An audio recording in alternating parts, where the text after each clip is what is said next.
On a scale of 1 to 10, how do you rate your level of happiness? It turns out the way you answer that question could depend on whether you live in a big city or a rural community. I was born in a small town, and I can breathe in a small town. A new study by UBC and McGill University finds Canadians living in small towns are happier than their counterparts living in big cities.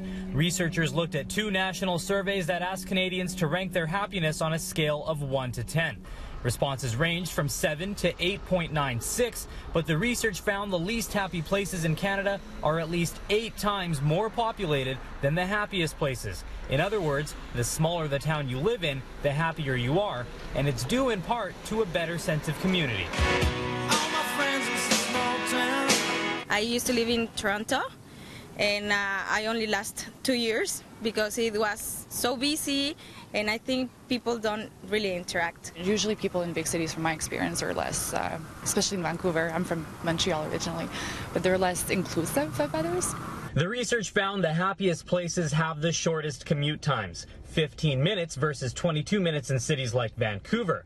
It also found the happiest areas have less people spending more than 30% of their income on housing.